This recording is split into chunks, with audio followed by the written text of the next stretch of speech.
देवेंद्र जायसवाल। तो मैं इनसे रिक्वेस्ट करना चाहती हूँ कि वो हमारे बीच में हमारे साथ सरमन बांटेंगे परमिशन का। और मैं बताना चाहती हूँ ये जो देवेंद्र जायसवाल हैं, डायरेक्टर हैं, जो हमारे साथ 3 दिन रहे, उन्होंने बच्चों को अच्छी शिक्षा दिया बच्चन से। और ये साइंस में रहते हैं, कंप्यूटर साइंस स्टडी करते हैं। और इनका एक कोचिंग एकेडमी चलता है भाईंदर में। और इनके साथ जो सिस्टर आई हैं दो, वो सरिता बाग है और एक और सिस्टर है, तो उनका भी सब आइए हम आपका वेलकम करते हैं। ताली बजा के हम वेलकम करेंगे।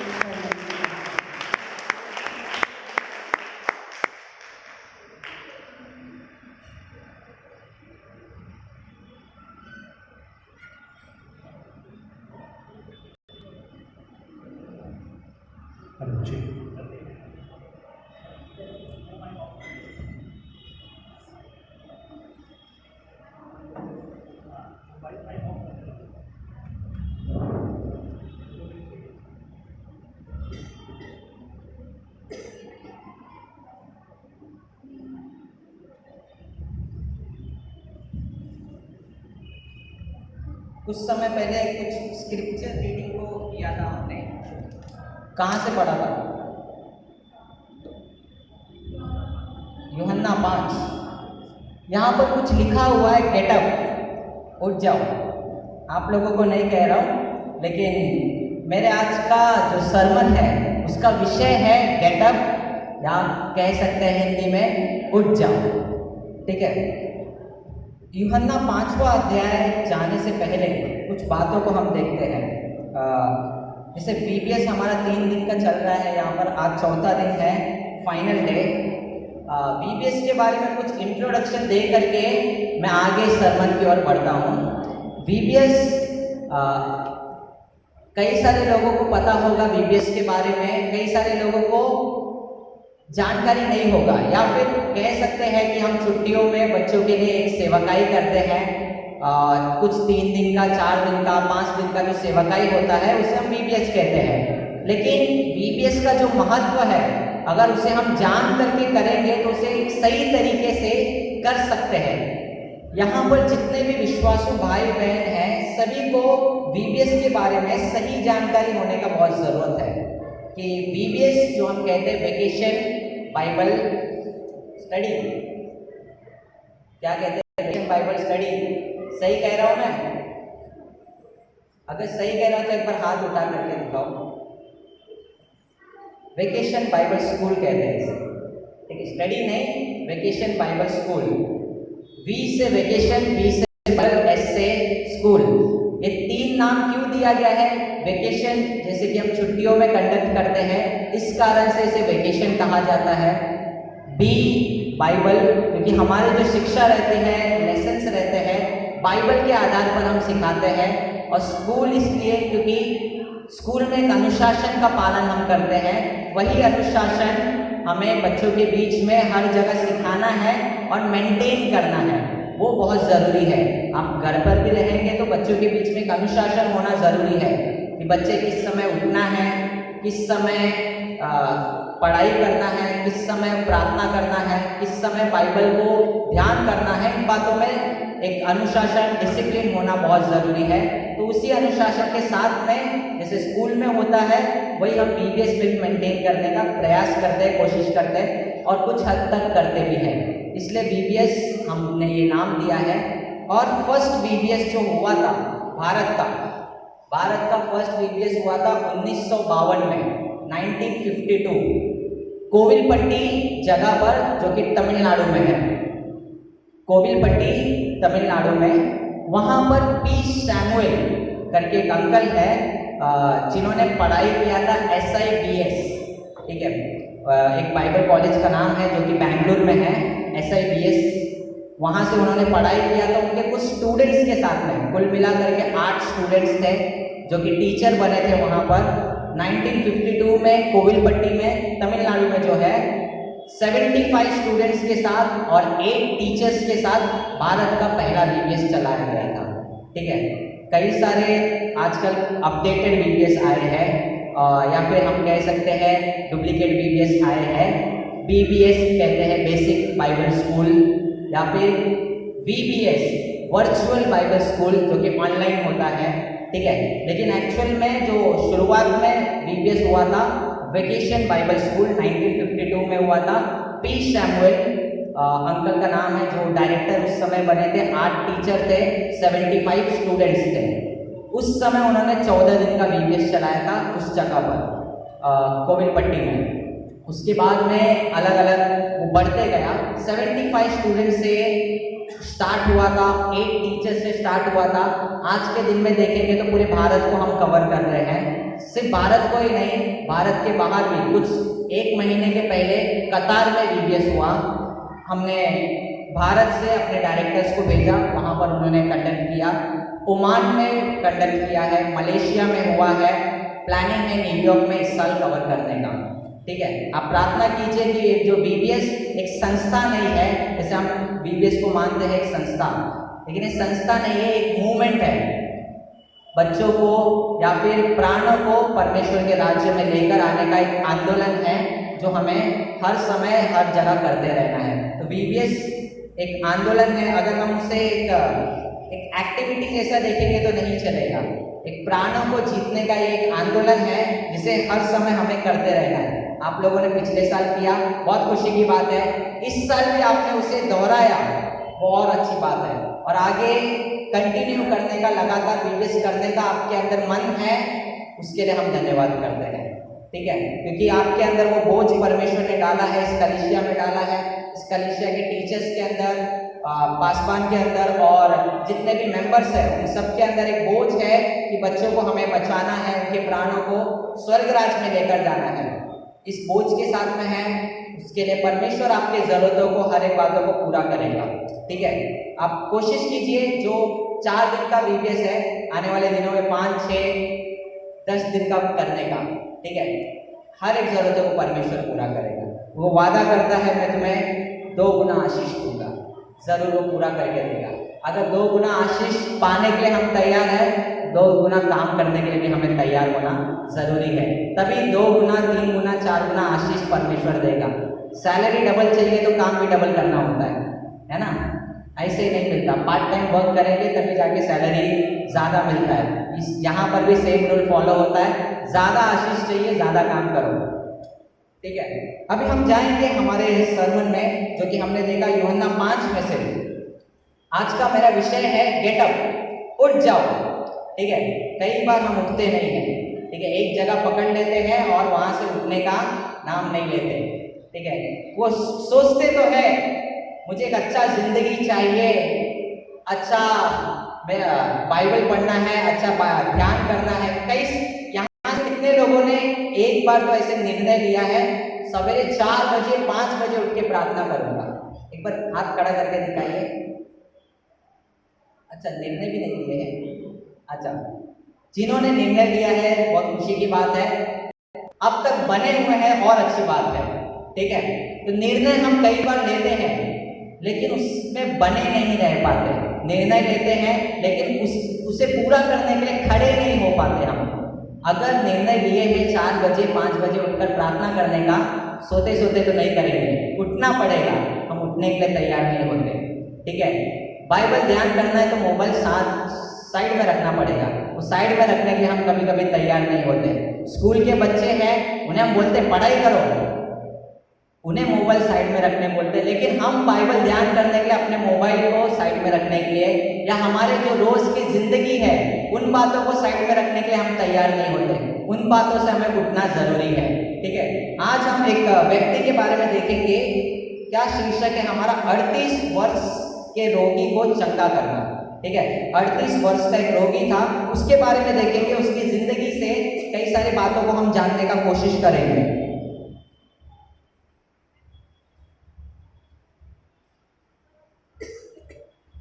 ठीक है। पहला वचन क्या कहता है? इन बातों के पीछे यहूदियों का एक पर्व हुआ और यीशु यरूशलेम को गया। परमेश्वर यीशु मसीह किस तरफ बढ़ते जा रहे हैं? यरूशलेम के तरफ। थोड़ा यरूशलेम के बारे में हम देखते हैं, जहां पर और ये घटना जो हम देख रहे हैं बेथेस्दा का यरूशलेम में हुआ था।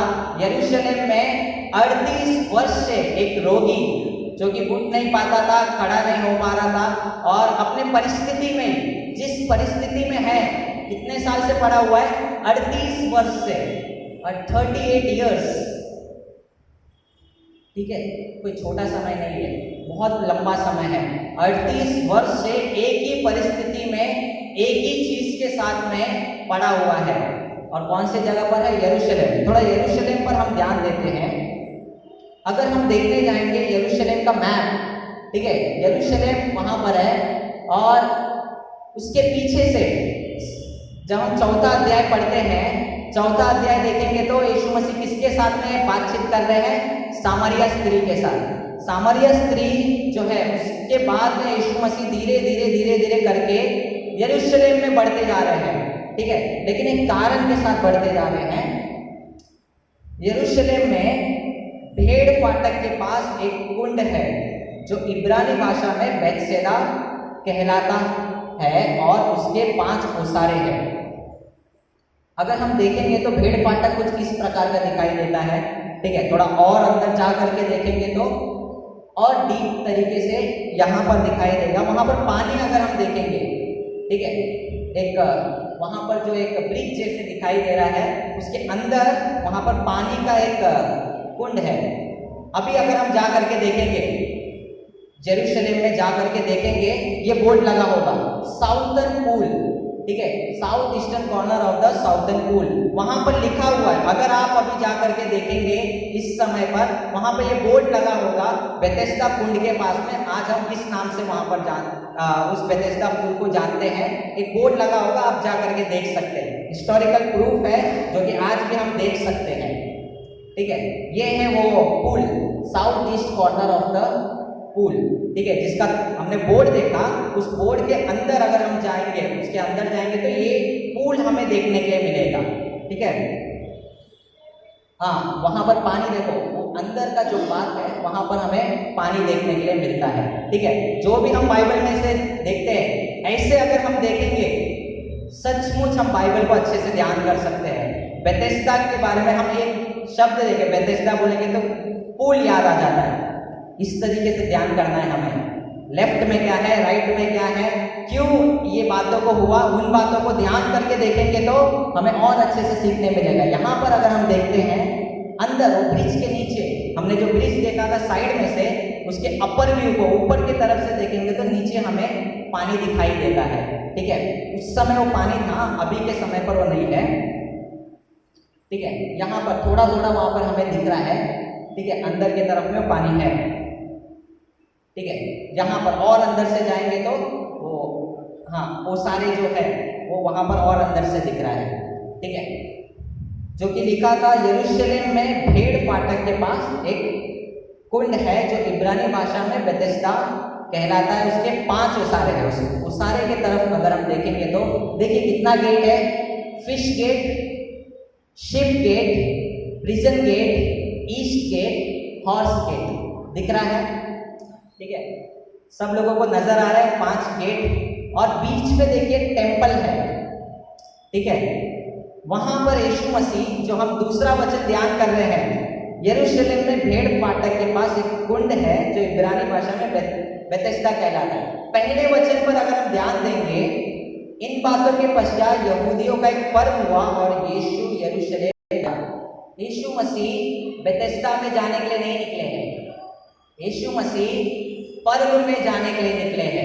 ठीक है, पर्व में अगर जाना है तो टेम्पल में जाना होता है, मंदिर में जाना होता है। ठीक है, शिप गेट देखिए, हमने अभी पढ़ा ना, भेड़ नामक फाटक, भेड़ नामक फाटक इस तरफ है, टेम्पल इस तरफ है।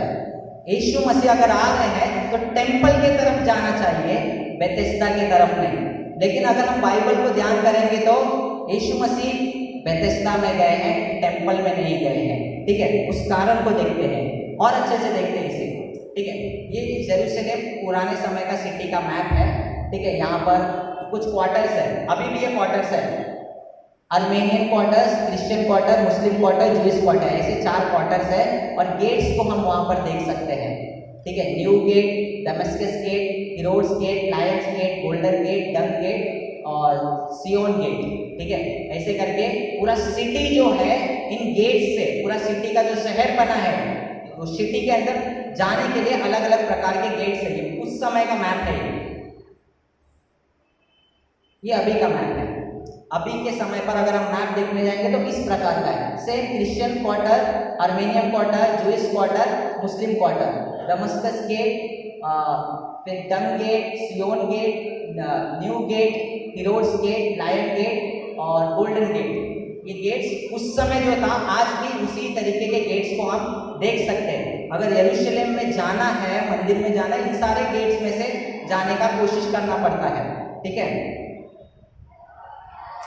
फिर दूसरे वचन की तरफ आते हैं। यीशु मसीह कहाँ जाने के लिए निकले हैं? पर्व में। लेकिन वो कहाँ पर जा रहे हैं? बैतसैदा में। ठीक है, दोनों में आप सोचते रहोगे दोनों तो यरूशलेम में है।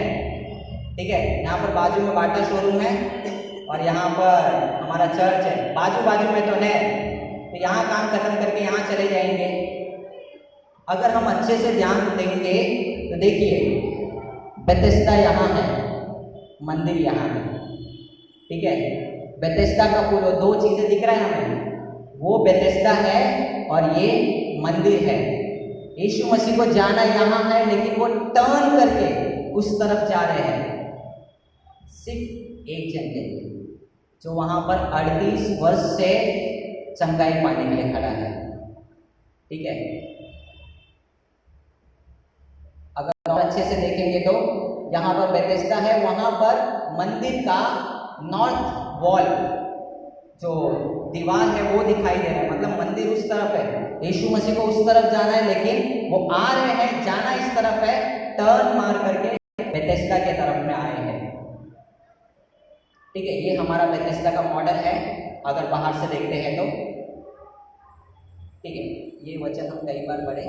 हाँ, क्यों बैतसैदा में जाने के लिए लोग वहां पर खड़े हैं? क्यों यीशु वहां पर आए? क्योंकि वहां पर बहुत से बीमार हैं, अंधे हैं, लंगड़े हैं, सूखे अंग वाले हैं, जो कि एक आशा के साथ में वहां पर बैठे हैं। किसके आशा? कि स्वर्गदूत आएगा और वो जब घुमाएंगे, वहां पर हम जैसे ही स्वर्गदूत आता है घुमाएंगे, जो पहले अंदर जंप करता है उसके लिए वो चंगाई पा लेता है। ठीक है, हम भी आशा लगा करके रखते हैं, बाइबल पढ़ूंगा मैं, प्रार्थना करूंगा मैं। ठीक है, हाँ, हर एक के अंदर आशा है ना।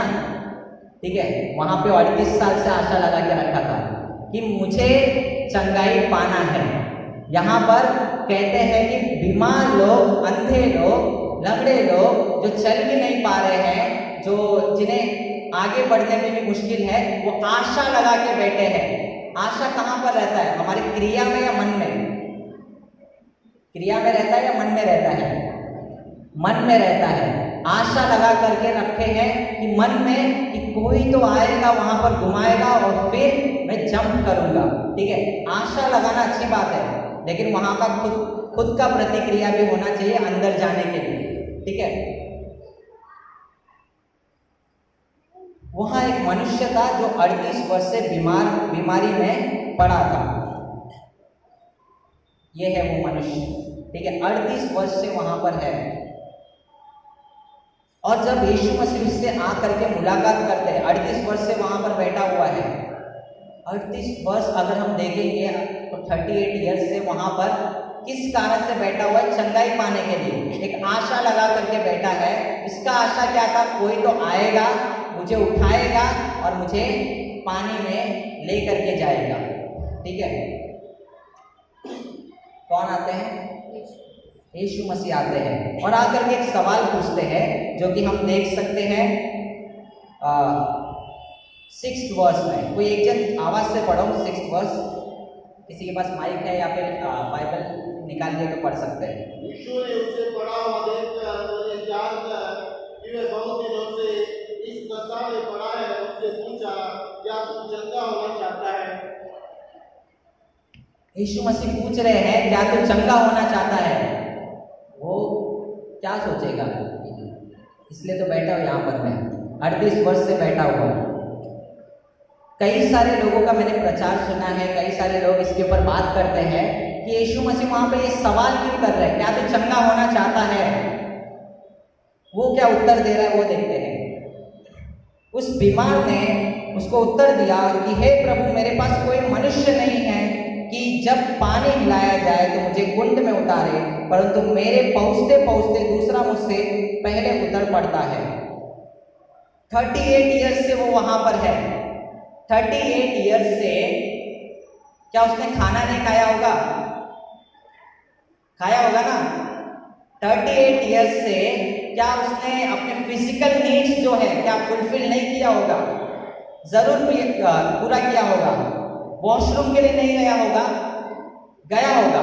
38 ईयर्स से खाना खाने के लिए अगर उसके पास में ताकत है, अगर वॉशरूम जाने के लिए ताकत है, नहाने के लिए ताकत है, अपने जो भी जरूरत है बेसिक नीड्स को फुलफिल करने का ताकत है, तो 38 वर्ष से वो वहां पर क्या कर रहा है? यीशु मसीह वहां पर आके उससे सवाल नहीं पूछ रहे। हम कई बार बच्चों को बोलते हैं ना, जब वो पढ़ाई नहीं करता, तू IAS बनेगा। यीशु मसीह इस प्रकार से उससे पूछ रहे हैं, क्या तुझे चंगा नहीं होना है?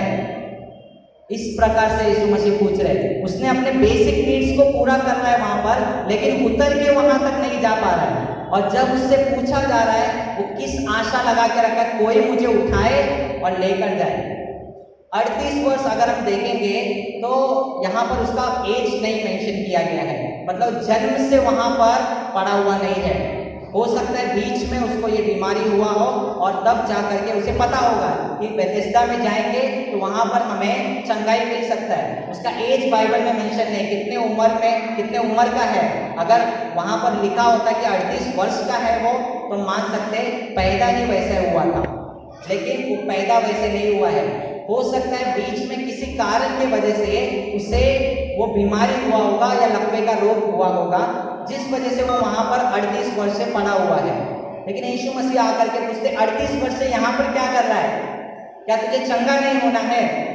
वहां पर पड़े पड़े क्या कर रहा है? आज हमसे यीशु मसीह सवाल करते हैं, कितने साल से हम चर्च में रहेंगे उतना नंबर डाल लो, आप लोग यहाँ पर आए हैं, क्या तुम्हें स्वर्गराज में नहीं जाना है? जाना है ना। हम क्या कहेंगे?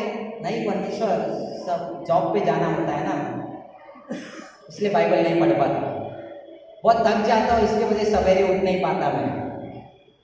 जैसे ये यहाँ पर एक बहाना दे रहा है, उसी प्रकार से हम देने लग जाते हैं। किसको बहाना दे रहे हैं हम?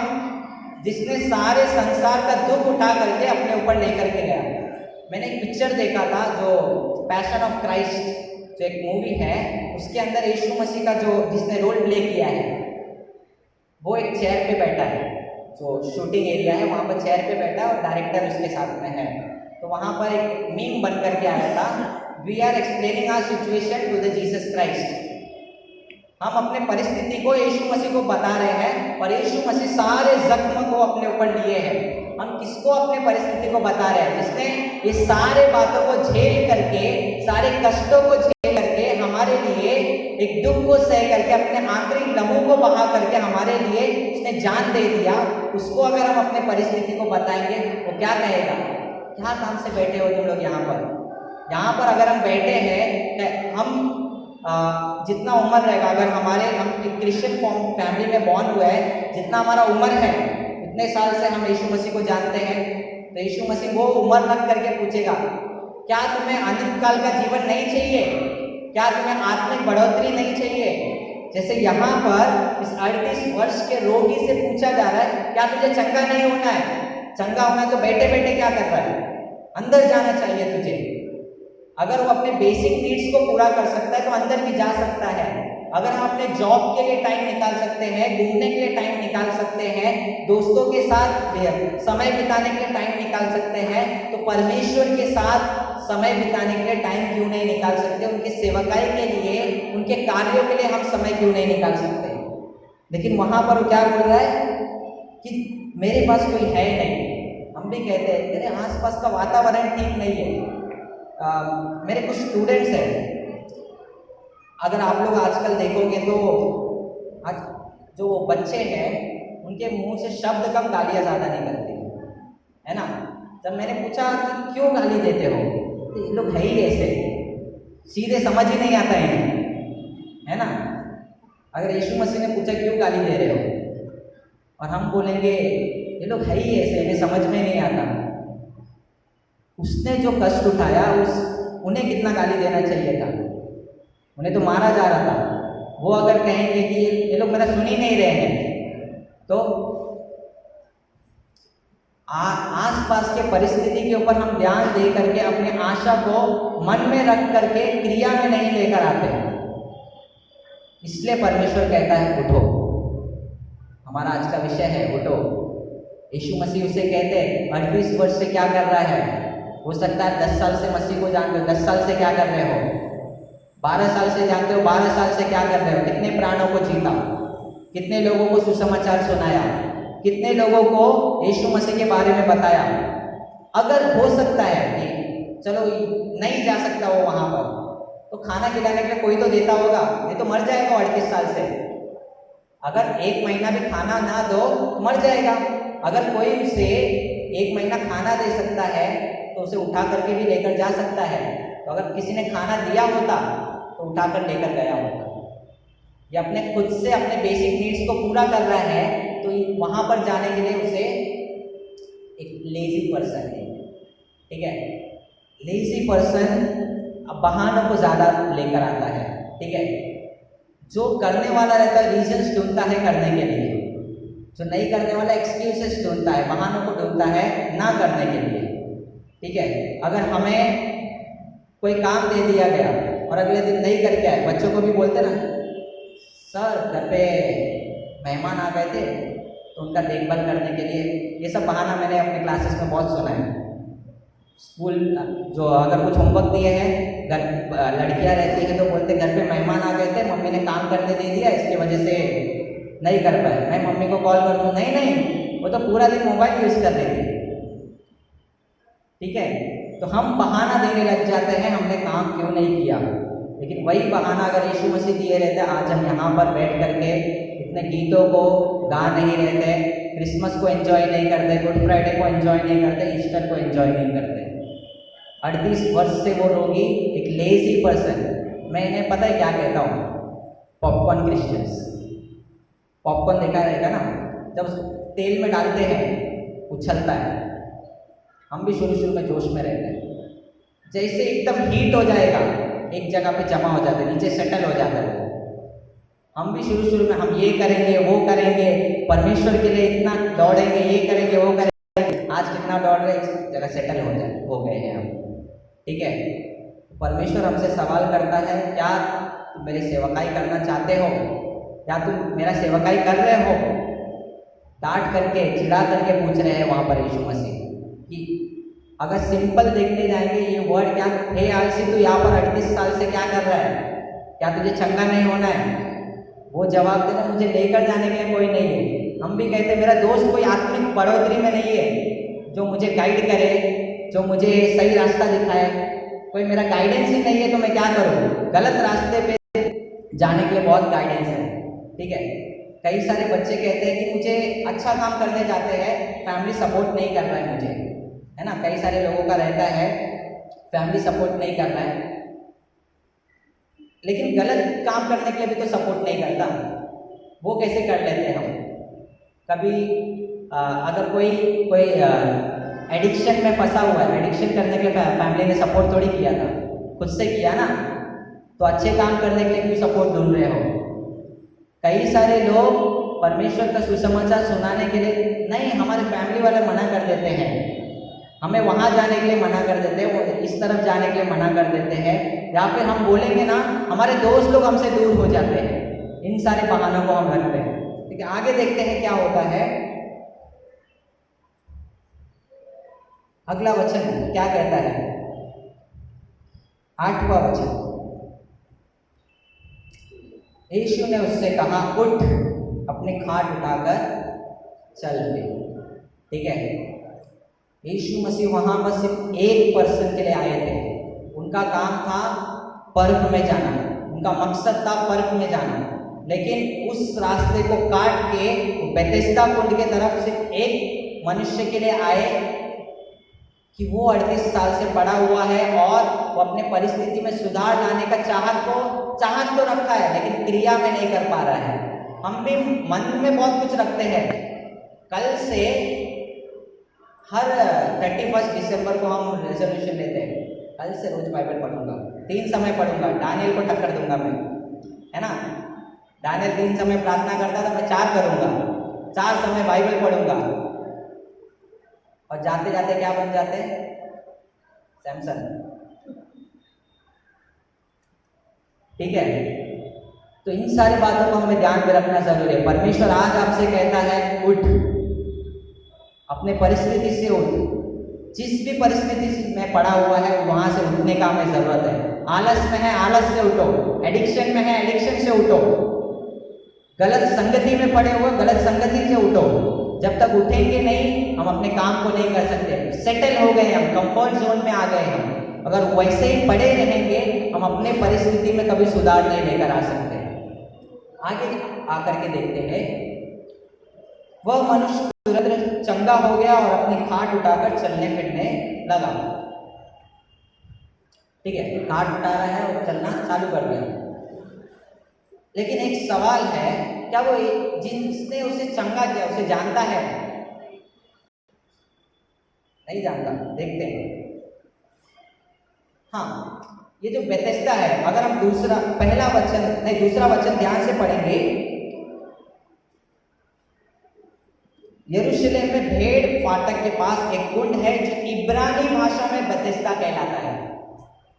इंग्लिश वर्ड नहीं बेथेस्दा, हिंदी वर्ड नहीं है बेथेस्दा, हिब्रू वर्ड है वो। ठीक है, बेथेस्दा एक हिब्रू वर्ड है। इब्रानी भाषा में उसका मीनिंग क्या है वो देखते हैं। ठीक है, ये कुछ अल्फाबेट्स है। ठीक है, कुछ नहीं, सारे अल्फाबेट, हिब्रू अल्फाबेट्स ये है। ठीक है, cap, dot, tail, head, cent, web, ये हम पढ़ सकते हैं, हमारे बाइबल में दिया गया है, हिंदी बाइबल में है। भजन संहिता 119 पढ़ते हैं ना हम, हर एक 8 वचन के ऊपर लिखा हुआ है, एक अल्फाबेट्स लिखा हुआ है। ठीक है, हम उस चीज को थोड़ा इग्नोर कर देते हैं, फिर आगे 8 वचन पढ़ना चालू करते हैं। या 8 वचन के भजन संहिता 119 के हर एक 8 वचन के स्टार्टिंग में हिब्रू का अल्फाबेट्स, हिब्रू के अक्षर लिखे हुए हैं। ठीक है, वहां से मैंने लिया, कहीं और से नहीं लिया। ठीक है, तो बेथेस्दा जो है, बेथेस्दा का मीनिंग क्या है? House of grace.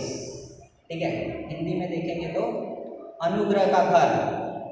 बेथेस्दा का हिब्रू मीनिंग है अनुग्रह का घर, जहां पर अनुग्रह होता है, हाउस ऑफ ग्रेस। इस कारण से उसने कोई बड़ा काम नहीं किया था कि यीशु मसीह वहां पर आकर के उसे खुद आकर के उसे चंगाई देना पड़ा। उसके अंदर कोई धार्मिकता नहीं थी, या फिर उसने कोई परमेश्वर के सामने अपने आप को समर्पित नहीं किया था। उसके ऊपर अनुग्रह हुआ है। परमेश्वर यीशु मसीह ने आकर के उसके ऊपर अनुग्रह दिखाया है, इस कारण से वो चंगा हुआ है। हमने भी यहाँ पर बैठने के लिए कोई बड़े काम नहीं किया है। यीशु मसीह पे हम विश्वास करते हैं, हमारे अंदर कोई धार्मिकता नहीं है। उसके अनुग्रह से, उसके कार्यों से, उसके भलाई से हम चंगे हुए हैं। हमारे अंदर कोई धार्मिकता नहीं थी। ठीक है, परमेश्वर कहता है जब हम भटके हुए थे, हम पाप में खोए हुए थे, तब वो मुझे ढूंढता हुआ आया और मेरे लिए प्राण को दिया है। ठीक है, वो अनुग्रह की वजह से हम चंगे हुए।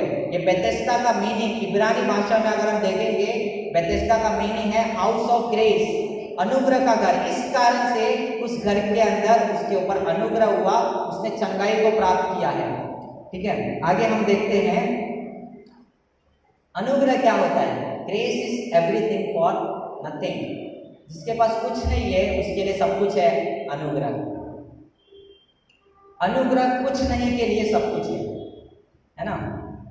हम कुछ नहीं थे। संडे क्लास में मैं बच्चों को एक गीत सिखाता हूँ, my name is so and so, मतलब सो एंड सो, कुछ भी हो सकता है। मैं एक बुद्धू, सबसे बुद्धू मैं था एक जीरो। यीशु मसीह आने के बाद मैं बन गया हीरो, है ना। हम कुछ नहीं है, लेकिन उसके अनुग्रह से आज हम सब कुछ है। हमारे अंदर कोई काबिलियत नहीं थी, हमारे अंदर कोई धार्मिकता नहीं थी, कोई भलाई नहीं था, लेकिन उसके अनुग्रह से हमने एक एक काबिलियत को पाया है, एक नाम को पाया है, और जो सब नामों में श्रेष्ठ और उत्तम नाम है, उस नाम को हम अपने अपवित्र अशुद्ध मुख से जुबान से ले पा रहे हैं। ये हमारी धार्मिकता नहीं है, उसके कारण से वो हो पाया है, उसके अनुग्रह के वजह से हो पाया है वो। ठीक है, इस वचन को हम देखते हैं। फिर आगे क्या हुआ? शब्द का दिन था, इसलिए यहूदी उससे जो चंगा हुआ था कहने लगे, आज तो शब्द का दिन है, तुझे खाट उठाना उचित नहीं है। उसने उन्हें उत्तर दिया कि जिसने मुझे चंगा किया उसी ने मुझसे कहा, अपनी खाट उठाकर चल फिर। उन्होंने उससे पूछा, वह कौन मनुष्य है जिसने तुझसे कहा खाट उठाकर चल फिर?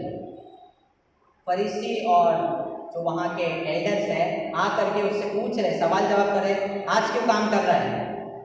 आज काम करने का क्या ज़रूरत है? आज तो हमारे लिए छुट्टी होता है, आज का दिन पवित्र है, आज काम करने का क्या ज़रूरत है? आज क्यों उठा रहा है? क्या कहते हैं? जिसने मुझे चंगा किया, नाम नहीं पता, जिसने मुझे चंगा किया उसी ने बोला कि उठाकर चलो, और मैं उठाकर चल रहा हूँ। उन्होंने पूछा किसने चंगा किया? आगे क्या कहा जा रहा है? परंतु जो चंगा हो गया था वह नहीं जानता था कि वह कौन है। अभी तक नहीं जाना, हम भी नहीं जानते, है ना? हम जरूर यीशु मसीह को स्वीकार करते हैं, यीशु मसीह के लहू से शुद्ध हुए हैं, लेकिन कोई अगर आकर के पूछता है इतना खुश होने का कारण क्या है? ऐसे खुश है, लेकिन जुबान से यीशु मसीह के नाम को हम नहीं ले पाते। ये तो नहीं जानता था, इसे नहीं पता था उनका नाम यीशु मसीह है।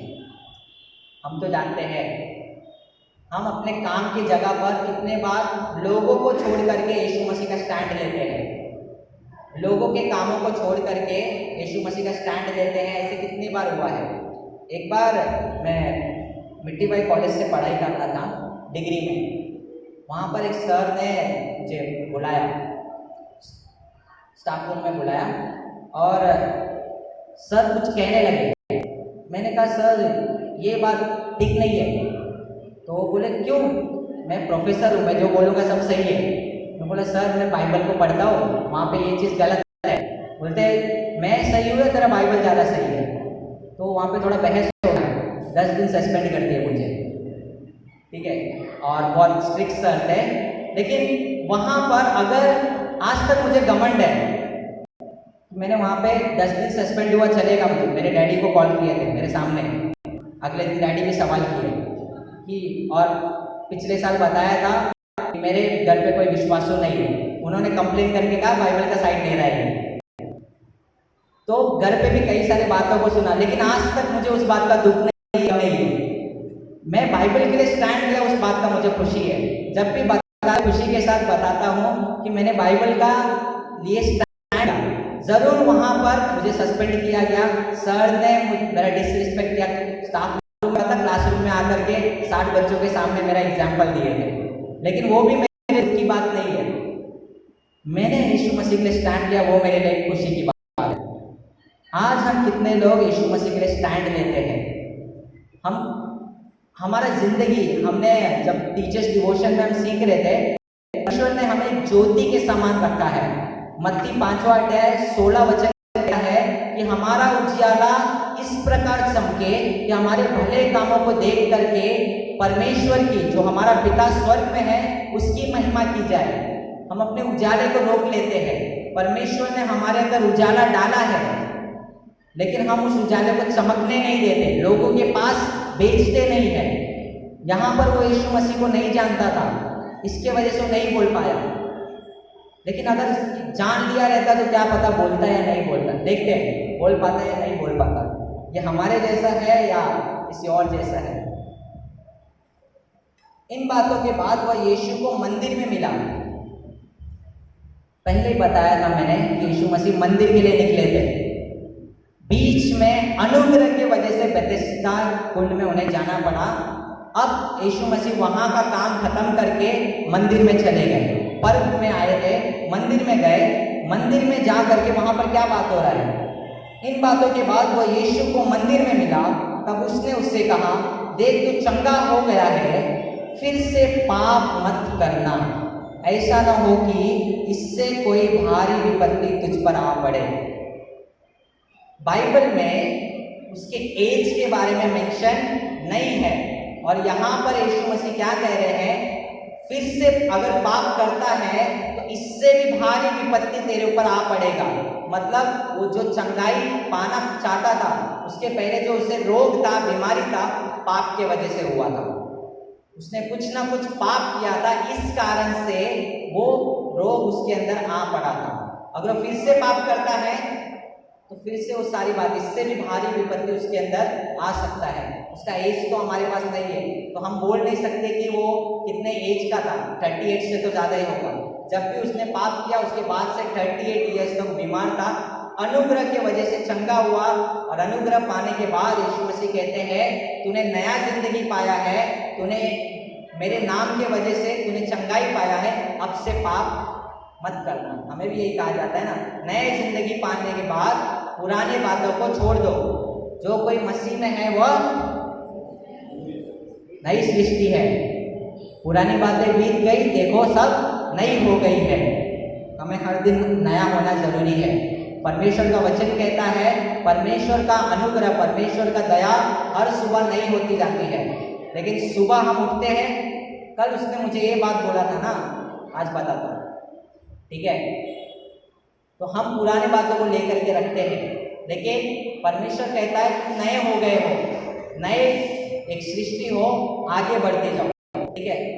लेकिन ये बात यीशु मसीह वहां पर भी कह सकते थे, जब चंगाई दिया उसे, उस समय भी कह सकते थे कि पाप मत करना। यहां पर बोलने का क्या कारण है? ये बात हमें समझना बहुत जरूरी है। खासकर जो भी मेरे हिसाब से यहाँ पर जितने भी हैं सब एक लीडर हैं। हम सब जितने भी इस रूम में बैठे हैं, बाहर जो बच्चे हैं, आने वाले दिन के लीडर्स, और हम जो बैठे हैं, कहीं ना कहीं पे परमेश्वर ने हमें लीडर करके ठहराया है। एक लीडर का काम क्या होता है? एक ह्यूमिलिटी कैरेक्टर उसके अंदर होता है, नम्रता का स्वभाव उसके अंदर होता है, दीनता का स्वभाव होता है। वो किसी का बेइज्जती नहीं करता। यीशु मसीह अगर बेथेस्दा कुंड के पास में कहते फिर से पाप मत करना, लोग वहां पर बहुत सारे थे, देख करके कहते ये पापी इंसान है। यीशु मसीह का ये स्वभाव नहीं है किसी लोगों के सामने हमारी बेइज्जती करे। यहाँ पर वो अकेले में मिला, उस समय यीशु मसीह कहते हैं मेरा सिखाने का समय है। वहाँ पर चंगाई देने का समय था। चंगाई देने के बाद यीशु मसीह सिखाता है कि कैसे जिंदगी जीना है। हम सीखने के लिए तैयार होने चाहिए। एक समय यीशु मसीह चंगाई देता है, हमारे पापों को खत्म करके हमें बाहर निकालता है, और अगली बार हमें क्या करता है? सिखाता है उस नए जिंदगी में कैसे बने रहना है। हम लीडर्स हैं, हमें पता होना चाहिए कि कौन से समय पर किसके साथ में कैसे बातचीत करना है। हम अपने वर्कर्स को, हमारे साथ में काम करने वाले लोगों को अगर किसी के सामने चिल्लाते रहेंगे, उन्हें डिसरिस्पेक्ट करते रहेंगे, वो एक लीडर का क्वालिटी नहीं है। अगर वर्कर छोड़ो, अगर कोई बच्चा भी मस्ती करता है, बहुत ज़्यादा मस्ती कर रहा है, मैं उसे साइड में लेकर सिखाता हूँ कि लोगों के सामने उसका बेइज्जती ना हो, नहीं तो बच्चे के मन में बैठ जाएगा, आना छोड़ देगा।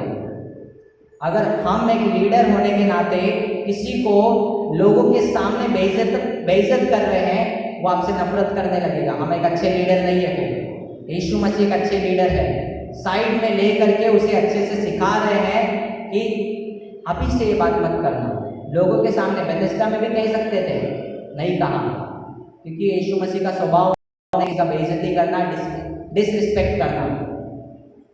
यीशु मसीह सबको सही समय पर सिखाना जानते हैं, वही स्वभाव हमारे अंदर होना चाहिए। फिलिपियों में कहा गया है जैसा यीशु मसीह का स्वभाव था वैसा हमारा स्वभाव होना चाहिए। तो ये स्वभाव हमें धारण करना जरूरी है। आगे देखते हैं क्या हुआ। इससे एक बात तो पता चलता है, पाप के कारण से उसने एक रोग को पाया था, अनुग्रह के कारण उसने छुटकारा और चंगाई को पाया, और पाने के बाद में जब उसने जाना कि ये यीशु मसीह है और यीशु मसीह नए जिंदगी के बारे में मुझे सिखाते जा रहे हैं। पहले तो नहीं पता था। जब फरीसियों ने आकर के पूछा किसने कहा? वो कह रहा है मुझे नहीं पता, आया चंगाई दिया चला गया। ठीक है, हम वैसे नहीं रहना है, हमें तो पता है। जब पता चल गया, अब तो पता चल गया उसे कि ये तो यीशु मसीह है, फिर क्या हुआ? उस मनुष्य ने जाकर यहूदियों से कह दिया कि जिसने मुझे चंगा किया है वह यीशु है। वो जाकर के बता रहा है मुझे चंगा करने वाला यीशु है। ठीक है, हमने कितने लोगों को बताया है? हम बताते या नहीं बताते हैं? बताना जरूरी है। मंदिर में क्यों आया वो? बेथेस्दा से चंगाई पाया, घर पर जा सकता था। मंदिर में क्यों आया? मूसा का नियम है, चंगाई पाएंगे उसके लिए सैक्रिफाइस करना है, कुछ बलिदान करना है। नियम को जानता है वो बलिदान करने के लिए आया था। इस कारण से मंदिर में मुलाकात हुआ है उसका। ठीक है, तो नियम को जानता है, एक अच्छा व्यक्ति है जो थोड़ा कुछ समझ को रखता है। और यीशु मसीह उसे सिखा रहे हैं। सिखाने के बाद जब उसे पता चला कि मुझे चंगाई देने वाला यीशु है, चाह करके प्रचार भी कर रहा है, मुझे यीशु ने चंगा किया, यीशु ने मुझे कहा कि उठो और खड़ाओ, चलो फिरो। हमें यीशु मसीह ने चंगा किया है, पाप से आजाद दिया है, नए जीवन के लिए चुना है। हमें बताना जरूरी है यीशु मसीह मेरा उद्धार है, यीशु मसीह मुझे छुटकारा देने वाला है, यीशु मुझे अनंत काल का जीवन देने वाला है। माता पिता छोड़ भी देंगे, यीशु मसीह कभी नहीं छोड़ेगा। इन बातों के लिए एक सच्चे गवाही के साथ में जिंदगी भर विश्वास योग्य रहना हमें जरूरी है। आखिरी दम तक प्रकाशित वाक्य में कहा गया है, आखिरी समय पर तुम्हें कष्ट होंगे, तुम्हें मारने तक तुम्हें कष्ट दिए जाएंगे, जेल खाने में डाल दिए जाएंगे, लेकिन डरो मत, उसके बाद का जीवन तुम मेरे साथ बिताने वाले हो। हम उनके साथ जीवन बिताने वाले हैं। हम कष्टों को झेलने के लिए तैयार होने चाहिए। मैं एक सेमिनार में बैठा था, वहाँ पर एक सुसमाचार सुनाने के लिए कुछ मेथड्स को, कुछ तरीकों को बताया जा रहा था। वहाँ पर पूछा गया जवानों से, आप लोग अपने दोस्तों को सुसमाचार क्यों नहीं सुनाते? कई सारे लोगों ने कहा वो हमसे नफरत करने लगेंगे। हम लिखते जा रहे थे क्या क्या कारण है जिसकी वजह से सुसमाचार नहीं सुना रहे। वो हमसे नफरत करेंगे, हमें अपने दोस्ती तोड़ देंगे, हमें अपने सर्कल से बाहर निकाल देंगे, हमारे साथ व्यवहार रखना बंद कर देंगे, हमें एक अलग तरीके से देखना चालू कर देंगे। लेकिन जब पूछा गया ये सब आपके साथ हुआ है या ये चीज़ आप सोच रहे हो, तब पता है क्या आंसर आया? एक भी चीज़ हमारे साथ हुआ नहीं है, हमें लगता है कि ऐसा होगा, इस कारण से हम नहीं बताते। हम भी कभी कभी मन में ऐसे सोच लेते हैं मुझसे नफरत किया जाएगा, हो सकता है उसे आपका ज़रूरत हो। लोग आजकल आशाहीन हो चुके हैं। आजकल अगर हम देखेंगे जिसके पास बहुत पैसा है वो भी खुशी के लिए बाहर कुछ ना कुछ बातों को ढूंढता रहता है, नशे करते हैं और अलग अलग प्रकार के ड्रग्स, एडिक्शंस, गलत रिश्तों में फंसते हैं। इतना पैसा होने के बावजूद भी खुशी उनके अंदर नहीं है, एक अंदर एक खालीपन उसके अंदर दिखाई देता है। जो एक एक्टर है शाहरुख खान, उससे इंटरव्यू में पूछा गया था आपके पास इतना पैसा है, आपके पास इतने जायदाद है, आपको क्या चीज़ का कमी है? उन्होंने कहा सब कुछ है लेकिन ना मेरे अंदर एक खालीपन रहता है। वो खालीपन ना मेरा परिवार पूरा कर पा रहा है, ना पैसा पूरा कर पा रहा है, ना मेरे दोस्त पूरा कर पा रहे हैं, या फिर मेरे जितने भी शौक हैं, मेरे जितने भी मैं शौक पाल करके रखता हूँ, जो चीज़ करने का मन है वो सब करके देखा, लेकिन वो अंदर का खालीपन खत्म नहीं होता। वो खालीपन यीशु मसीह भरता है। हमने वो खालीपन को भरा है, लोगों तक वो खालीपन है, हमें पहुँचाना है उस यीशु मसीह के नाम को। पैसा बातों को पूरा नहीं कर सकता, कितना भी पैसा हो, लेकिन अंदर एक खालीपन ज़रूर रहेगा। आज मैं तृप्त भरा जीवन बिता सकता हूँ, हम सब बिता सकते हैं, सिर्फ यीशु मसीह काफ़ी है। हमारे पास कोई नहीं होगा चलेगा, यीशु मसीह रहना काफ़ी है हमारे लिए। वो अनुग्रह करने वाला परमेश्वर है, भलाई करने वाला परमेश्वर है, हमें हमेशा भलाई करने के लिए तैयार करता रहता है। एक और वचन को देखेंगे तो हमने स्क्रिप्चर्स में रीडिंग में देखा था, याद है किसी को? यशाया 60 1 2 3 क्या है? उठ। उसका पीपीटी नहीं है, वहाँ पर हम नहीं देखेंगे, एक बार अपने बाइबल में ध्यान देंगे, लेकर आए तो थोड़ा इस्तेमाल करते हैं, ठीक है।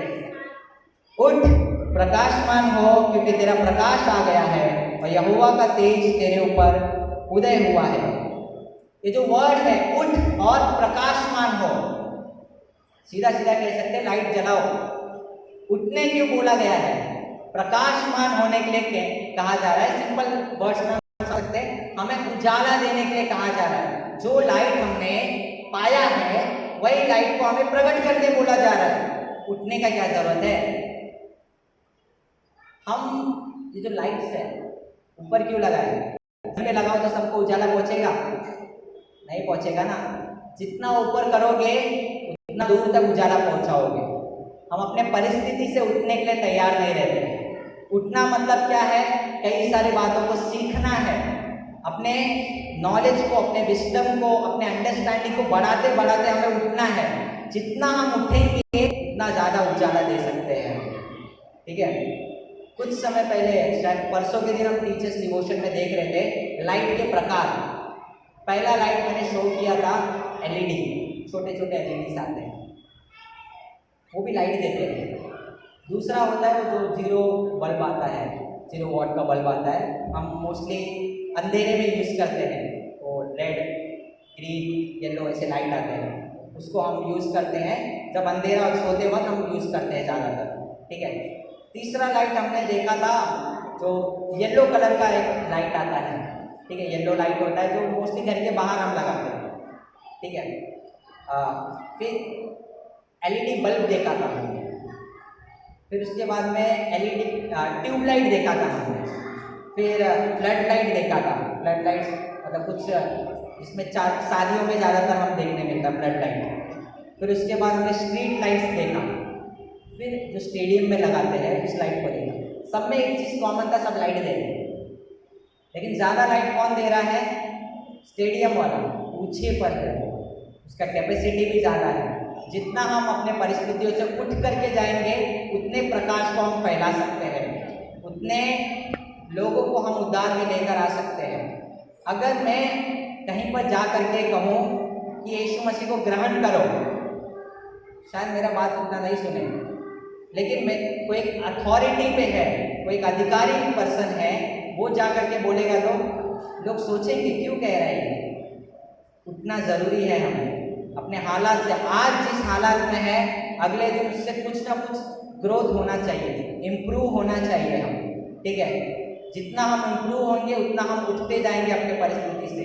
जितना उठेंगे उतने उजाले को हम लोगों तक पहुंचा सकते हैं। अगर हमें कुछ बातें नहीं आ रहा, सीखो, उसमें उठते जाओ और फिर प्रकाश को फैलाओ, क्योंकि परमेश्वर जितना आप उजाले में बढ़ते जाओगे, उठते जाओगे, उतना लोगों को आपके पास में भेजेगा।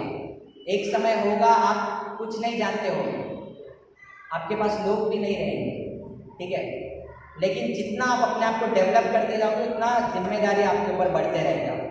मैं एक बात हमेशा लोगों को कहता हूँ, जब भी आप प्रचार सुनते हो, आप सिर्फ प्रचार नहीं सुन रहे हो, अपने जिम्मेदारी को बढ़ा रहे हो, क्योंकि जितना हम सीखते हैं उतना जिम्मेदारी बढ़ता है वो प्रचार को फॉलो करने का।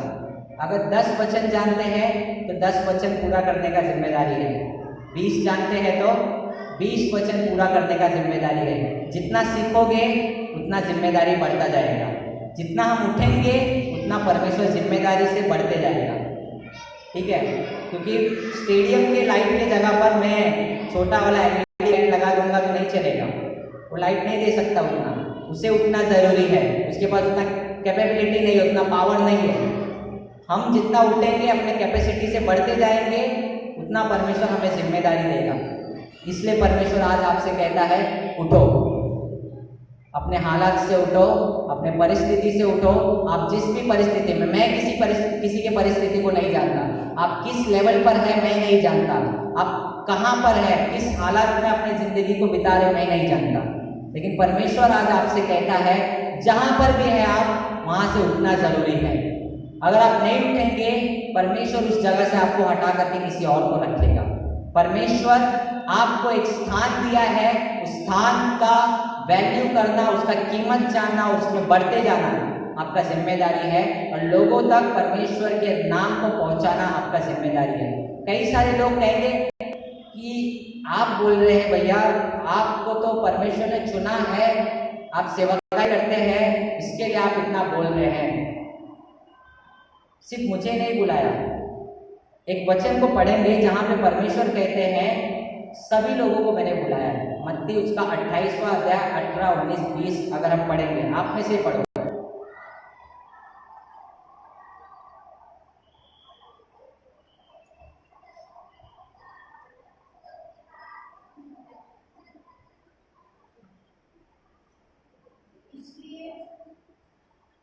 हाँ, इसलिए तुम जाओ, सब जातियों के लोगों को चेला बनाओ और उन्हें पिता और पुत्र और पवित्र आत्मा के नाम से बपतिस्मा दो और उन्हें सब बातें जो मैंने तुम्हें आज्ञा दी है मानना सिखाओ। और देखो, मैं जगत के अंत तक सदा तुम्हारे संग हूँ। Thank you.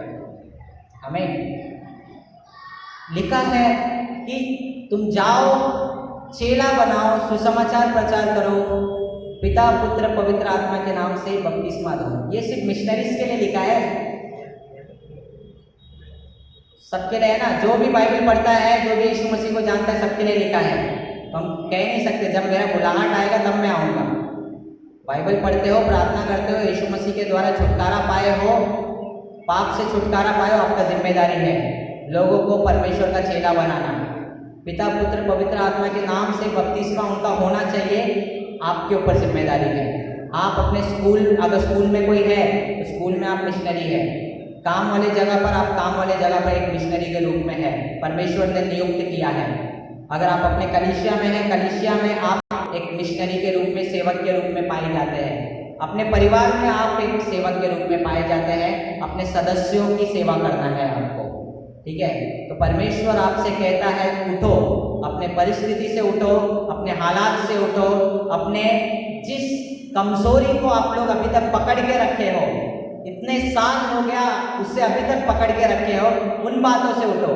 नहीं तो परमेश्वर आ करके हमसे सवाल करेंगे, क्या तू अनंत काल का जीवन पाना नहीं चाहता? अगर उस समय कहेंगे हम कि मेरा जॉब है, इसके वजह से मैं नहीं कर पाता, परमेश्वर कहेंगे जॉब ही कर लो तुम, है ना। तो इस कारण से हमें उठना जरूरी है। हम प्रार्थना करेंगे कि परमेश्वर हमारे हर एक हालात को, हर एक परिस्थिति से हमें उठने के लिए मदद और सहायता करे।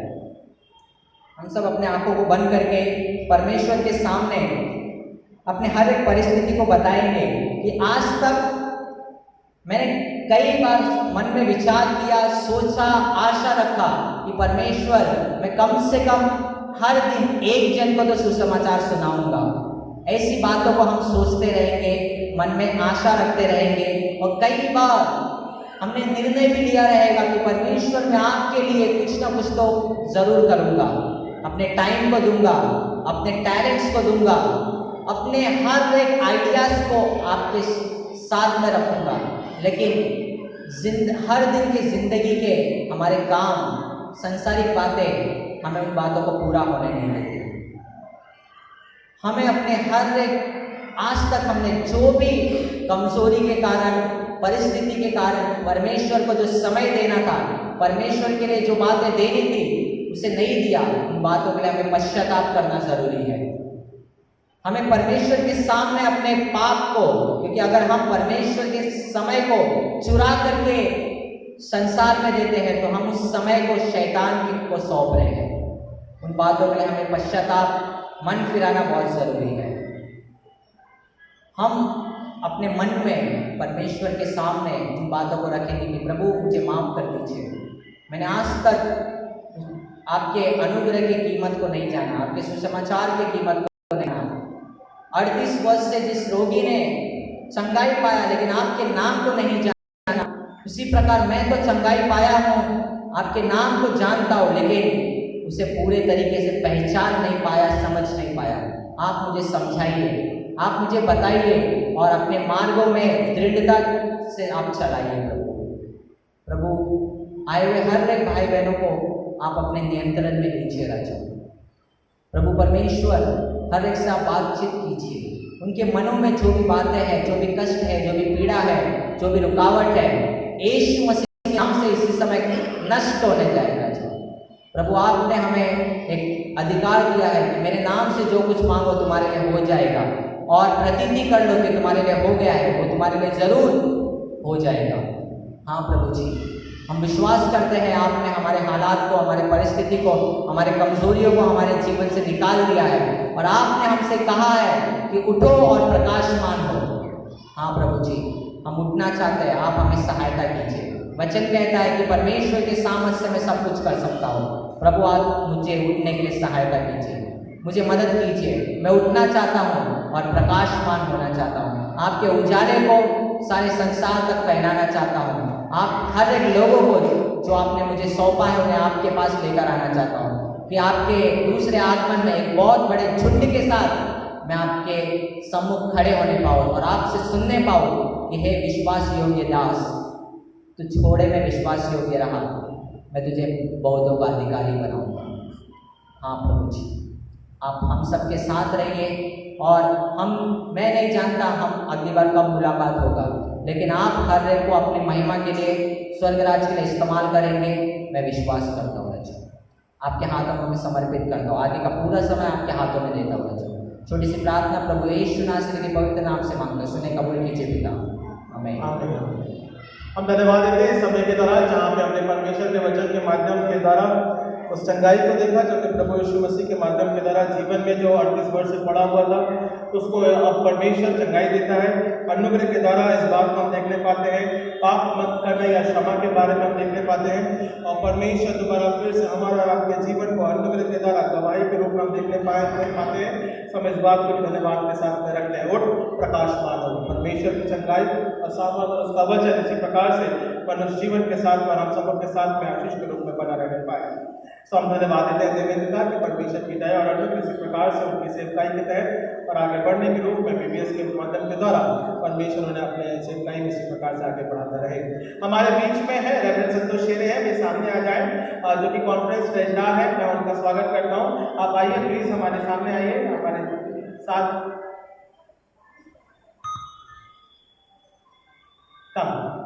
हम जोरदार तालियां बजाएं। नायका और सारंग तैयार रहेंगे और ताली बजाते रहें।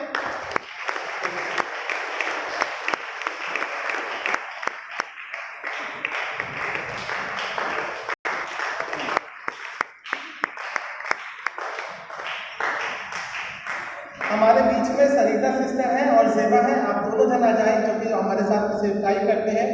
देवेंद्र के साथ में जो आए हुए हमारे गेस्ट हैं, प्लीज कम।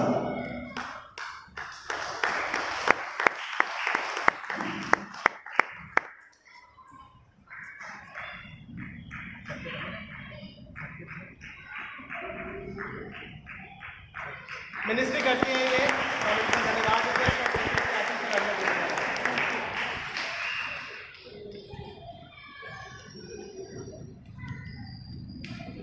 साथ में भी मिनिस्ट्री करते हैं।